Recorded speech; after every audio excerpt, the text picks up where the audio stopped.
Dessa forma, instala-se gradativamente a fobia social, ou seja, o medo que desenvolvemos pelos outros, portanto, representar papéis e scripts que não eram nossos. Tabus, irrealidades, superstições, mitos, conceitos errôneos e preconceituosos que assimilamos de forma verbal ou pelos gestos, abrangendo os vários setores do conhecimento humano, como as regras sociais, as higiênicas, as alimentares e as religiosas. São propiciadores de futuras crises das mais variadas fobias. Diversas matrizes do medo se fixaram na vida infantil.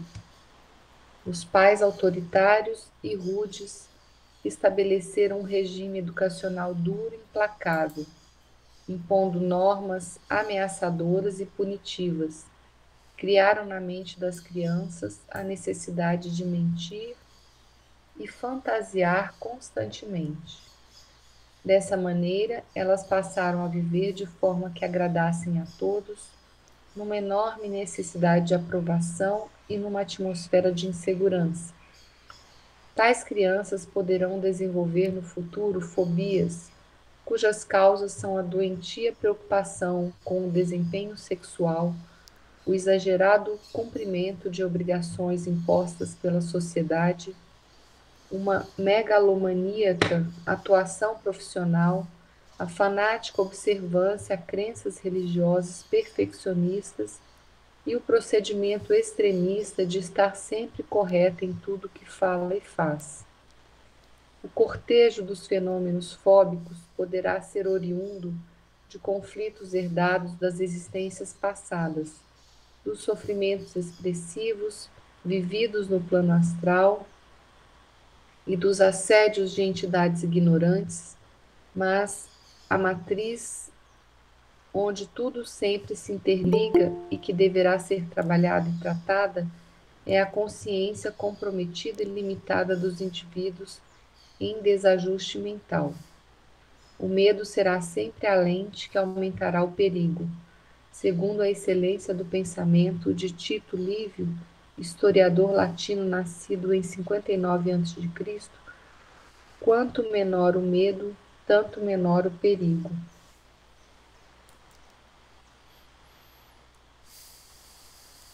Terminamos? Depois de 3 encontros? É quem tá com medo de terminar.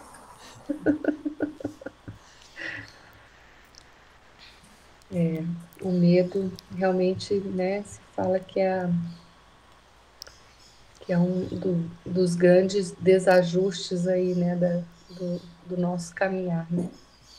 Por isso que eu digo, né, Ismael, quem tá com medo, vai com medo. Né? E vem quanta coisa que ele acaba se relacionando e sendo quase como um estopim, né? De vários desajustes diversos, né? Que no fim vão se juntando e vão criando um desequilíbrio maior, uma desarmonia imensa, né? E esse medo, pelo que eu estava aqui prestando atenção, é muito relacionado com a nossa incapacidade de compreensão, né? Ou seja, com a nossa própria ignorância, né? Que a gente não consegue analisar os fatos sem que isso gere, pelo menos em mim, né? Uma ansiedade na resposta àquilo que a gente está buscando ou que está tentando realizar.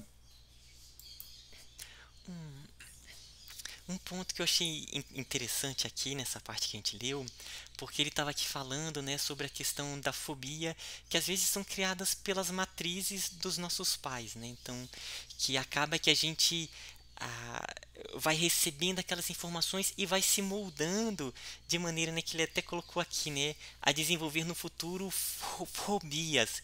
Aí coloca aqui, né, a preocupação com o desempenho sexual, exagerado cumprimento de obrigações impostas pela sociedade, uma megalomania com atuação profissional e assim vai.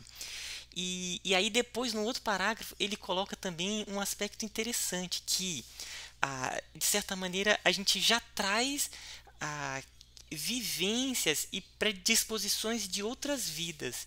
E quando vem essa matriz aqui, né, também da sociedade, acaba que pode acabar ativando essas lembranças e fazendo com que fique maior ainda, né, os bloqueios, gerando mais medo.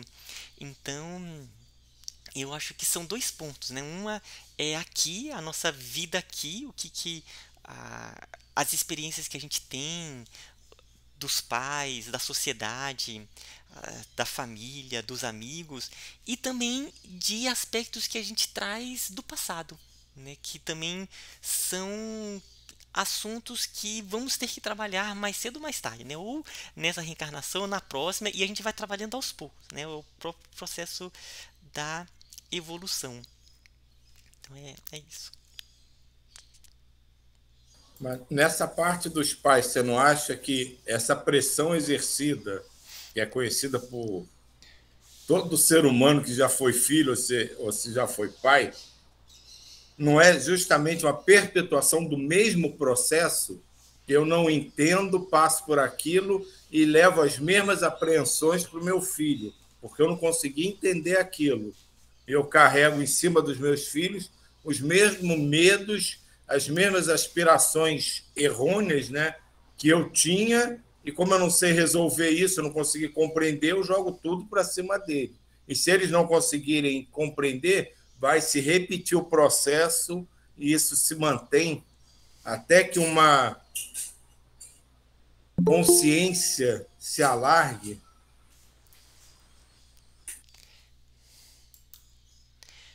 Eu acho. Eu acho que isso acontece mesmo, sabe? A questão dos pais acabarem colocando eh, esses aspectos no filho, nos filhos, né? Eu acho que inclusive aqui vocês devem ter essa compreensão melhor do que eu, né? Porque a princípio eu tenho a experiência dos meus pais, né? E vocês têm a experiência dos pais e a perpetuação com os filhos, né? Então, eu acho que vocês vão dar aí melhores percepções do que eu nesse aspecto. Eu acho que são os pais e a própria sociedade. Acho que talvez seja o que a gente tenha que viver, né? É, é aquele momento que a gente tem que viver. Eu sou de uma geração que, que viveu com muito medo da fase da ditadura, vamos dizer assim, né? A gente vem daquele período que tinha uns medos que às vezes a gente nem sabia dizer que medo, que é aquele medo, né? E meus pais foram educados, educaram a gente dentro, como se fosse uma energia, né? Eu acho que tem essas coisas, tem aquelas que vêm com a gente de outras vidas, parece que tem uma que deve ser uma grande, que é o do momento, como a gente está vivendo agora, o grande medo da doença, né? A, é uma coisa que é geral, o mundo todo está vivendo isso, e como que a gente trabalha dentro das nossas casas isso também, vamos dizer assim, é um negócio grande, né? Parece que permeia a vida da gente. Pelo menos assim, a minha vida ela é muito permeada pelo medo, desde que eu nasci, né? Se eu for parar bem para pensar, eu fui educada sob a égide do medo, medo da vida. Eu ouvia muito, espera, a vida tem uma bocona, coisas, frases assim, em que você já tem medo da vida, de alguma coisa muito ruim vai acontecer, algumas coisas ruins vão acontecer. E aí vem, né? Aí tem uma série de coisas. As frases, assim, às vezes, né? O medo do dinheiro, o medo, né? O dinheiro faz mal, a dinheiro é mau companheiro. E assim a gente foi criado, uma série de medos. É estranho, né? Talvez seja a questão da evolução, que a gente tem que passar por isso, não sei. Em relação aos filhos, o que eu percebo é que a gente tem expectativas, né? Quer ensinar muitas coisas, tem já formada assim uma ideia do como a gente vai ser como pai, né? E quando vão chegando, né, os filhos, cada um vai nos moldando também, né? Então, tem os destemidos, tem os que são mais cuidadosos, assim. Então, eu tive, né, algumas experiências aí, né, com os três, e cada um bem diferente do outro, né? E como a gente se modifica, né? E como isso, assim, nos melhora, né, como pais, né? Porque eles já vêm, não vêm cruz, né?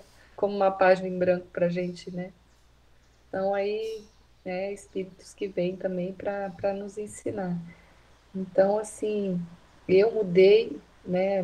Meu marido mudou, todos nós mudamos muito, assim, né? Dos medos, das expectativas. A gente, cada um vai aprendendo, né? Vai deixando esse caminho ali como se fosse a água mesmo, né? E isso aqui, essa frase final, né?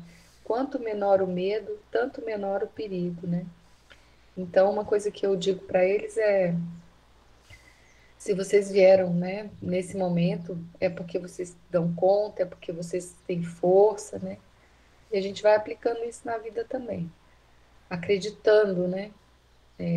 Uma frase que ficou assim, eu ouvi esses dias, não sei se eu ouvi, se eu li, mas é que falava para experimentar, né? Você tem medo da noite, então caminhe à noite, entra no mato, faz coisas assim, porque ali tem todos, né, os seres da natureza.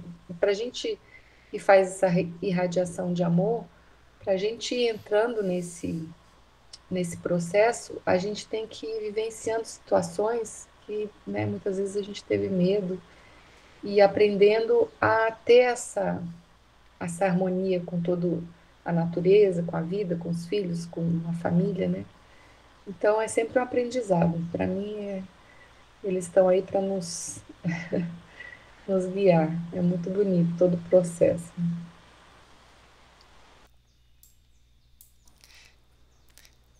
Ah, essa questão que você colocou, Nilza, né, sobre se a gente está com medo em algum aspecto, procurar vivenciar questões que a gente lide com isso.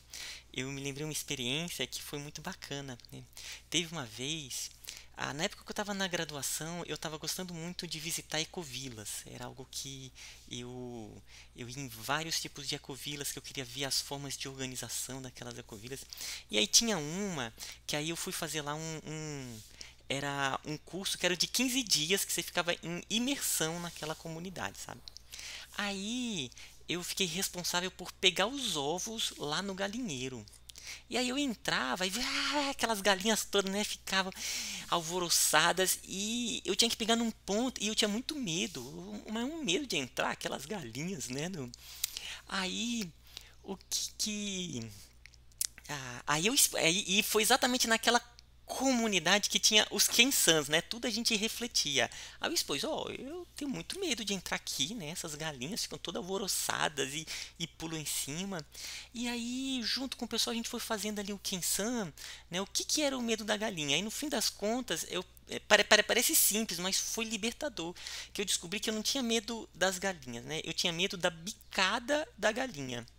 E eu não tinha medo da bicada da galinha, eu tinha medo da dor que poderia vir da bicada da galinha.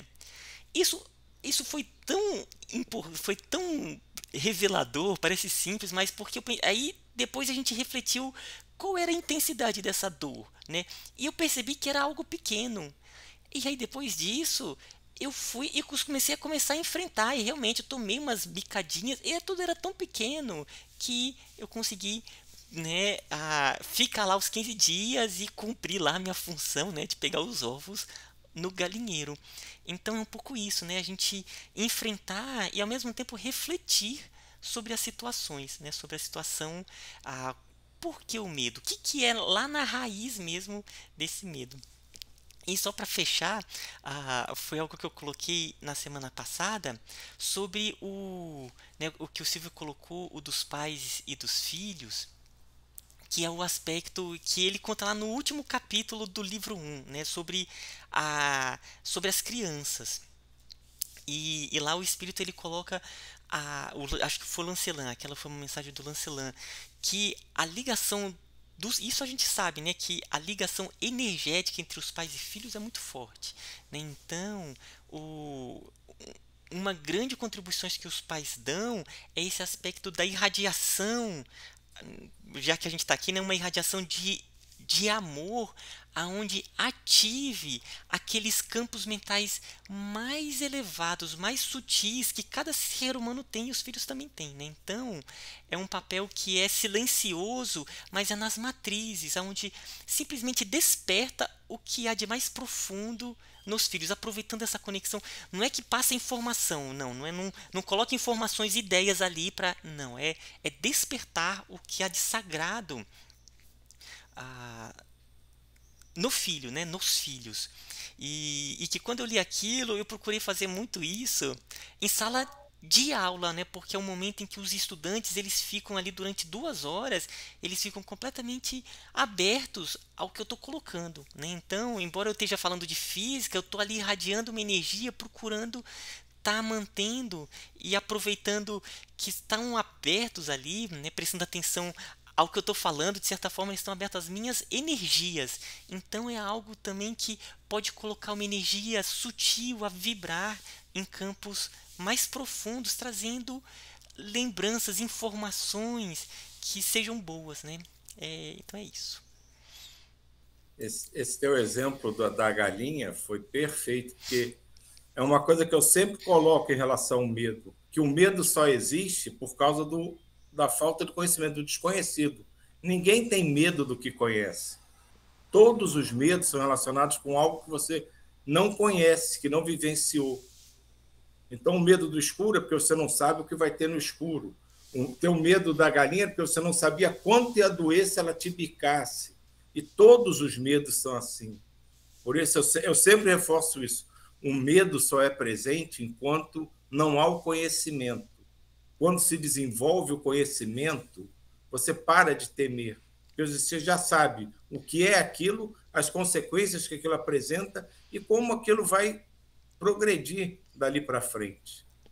Então, o medo é um sentimento que assim, tende a acabar com a evolução de cada um de nós e do planeta como um todo. Porque aumentando o conhecimento, a gente passa a não enfrentar mais coisas que a gente não conheça. E o medo se dissipa.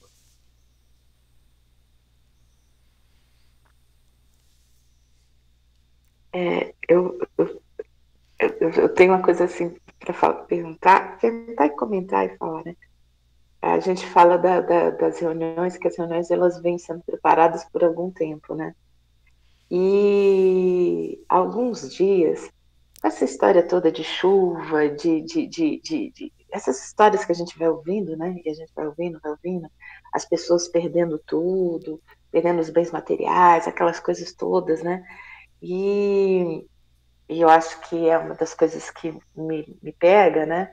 E aí eu venho comentando aqui um dia com a minha filha, eu virei e falei assim, vem cá, se acontecesse alguma coisa aqui em casa, o que a gente pegaria como a coisa que a gente mais importante para a gente ir embora, né? O que é o mais importante aqui dentro que a gente tem que sair correndo e pega e vai deixar tudo para trás? E aí a gente começou a pensar, né? O que a gente deixaria, né? De imediato, dentro de um processo bem catastrófico. Aí sempre vem aquela história do documento, né? E aí a gente parou, olhou, pensou, e aí a gente falou assim, as foto, o pendrive que tem o filme delas desde pequena, eram as coisas que ficaram mais marcadas da gente. O resto podia ficar. Aí ontem a gente comentando sobre isso, aí já estava meu marido com a outra filha e tudo, e a minha outra filha falou assim, o pendrive. Porque era a nossa história. né? Era um negócio assim, toda a história. Aí hoje de manhã, não sei por que cargas d'água, fui ouvir um negócio e tal, e eu virei e falei assim, e quem sou eu sem tudo isso? Né? Sem as fotos, sem os documentos, sem nada. Aí o Silvio estava falando agora dos medos do que a gente não conhece, né? E aí você olhar e falar assim, quem sou eu mesmo? Porque eu não sou essas fotos, eu não sou essas histórias. Elas podem sumir, as, as, as fotos podem ir embora, os documentos podem ir embora. Quem sou eu? E aí eu digo assim, às vezes dá um medo, porque é tão lá dentro, porque aí continuando, né? Eu fiquei pensando assim, bem, eu sou as minhas memórias, mas eu posso não tê-las, ou eu posso até tê-las, mas os outros podem não tê-las de mim. Tipo assim, as pessoas podem não saber quem eu sou. Que eu sou mulher de fulano, ou sou mãe de ciclano, ou isso, ou aquilo. Eu posso. Então, tem algo além disso, do que eu. Eu não sou nada disso. E, de repente, é um negócio muito doido, esse tirar tudo. Porque a gente fica tão guardadinho em tantas coisas e a gente está assistindo isso acontecendo com N pessoas no Brasil, né? Pessoas que de repente perdem tudo, mas aí tem a solidariedade, tem tudo. Mas também tem um outro lado, talvez para a gente buscar entender, o tirar o aprendizado disso tudo, né? Não sei. E aí tem o medo um pouquinho desse realmente novo, né? Que é ou não, né? Que é o da gente de verdade. Tem um sentimento que eu acho que todos nós temos, né? Que ainda é muito difícil de lidar. Você não é só a diva, você é também a diva. Mas você já foi, sei lá, Joana, Mário, Antônio sei lá, eu já fui um cachorrinho, um gato, uma pedra. Então, esse conhecimento, nessa interação com o que você é hoje, mas que você não é só isso, você é também o que você é hoje, é muito difícil da gente compreender e até aceitar. Você, no passado, pode ter tido as mesmas pessoas ao seu redor, em papéis diferentes, e não tem a menor noção disso. Mas a gente não tem como saber disso. Enquanto encarnado, a gente não tem esse acesso.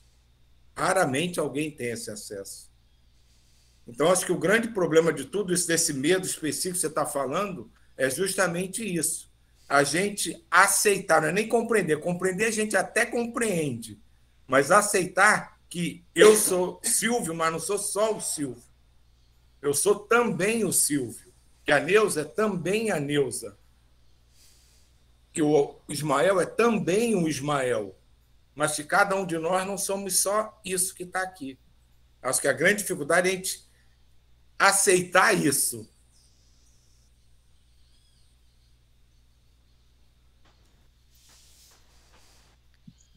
Eu fico muito pensativa com tudo que vocês falam. Realmente é uma riqueza, né, essa troca.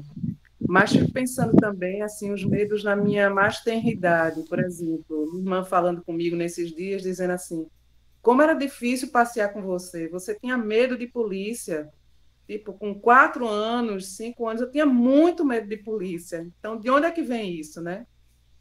E aí eu fico pensando, medo do escuro, a mesma coisa. Eu tinha um verdadeiro terror de ficar no quarto sozinha no escuro, porque eu sempre achava que tinha alguma coisa debaixo da cama. E aí eu não sei se também tem a ver com a questão da mediunidade ou memórias passadas, né? Em relação à minha experiência e talvez até mesmo a atmosfera ou a psicosfera desse momento em que eu nasci, de muita violência, porque aí Diva fala também dessa repressão, né? Da época de repressão. Vou fazer 56 anos, nasci em 66. Então, de alguma forma, eu possa ter sentido no campo né, toda essa violência instalada. Eu morria de medo de policial, morria. E ficava embaixo do carro, chorava muito e era bem, bem dramático. Então, as circunstâncias do medo, né? E no caso dos filhos também, eu faço uma reflexão, muitas vezes, dos medos dos filhos de copiarem histórias dos pais. E aí eles entram também num processo que, nas constelações, a gente falou alguma coisa a respeito de arrogância, sabe? De não querer repetir a história e de querer fazer melhor e assim se colocarem de uma forma, vamos dizer, metaforicamente maior, né, do que os pais. Então, são essas coisas também que me vieram no pensamento com esse debate aqui.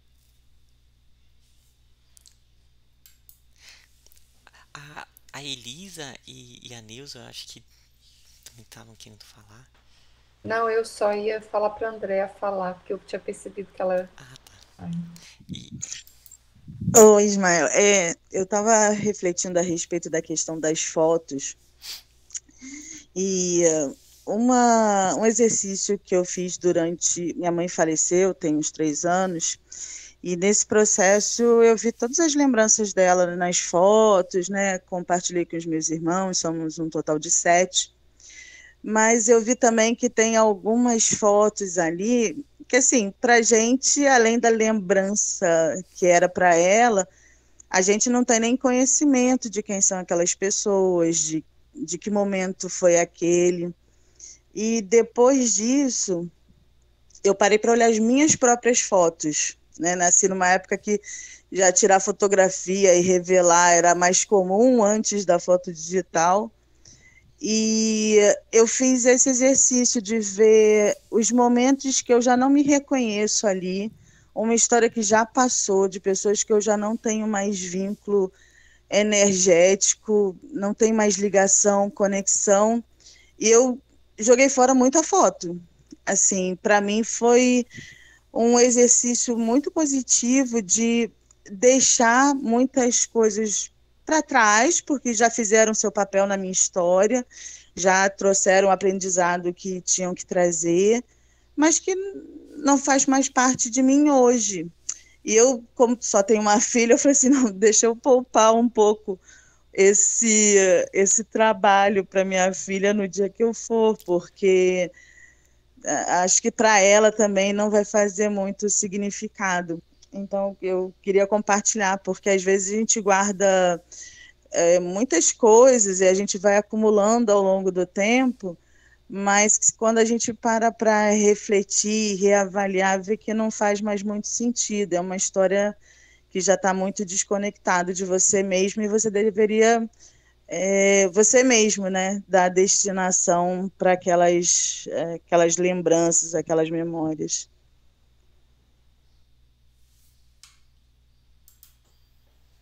Adorei, Elisa. Gostei da sua colocação. Também. Também.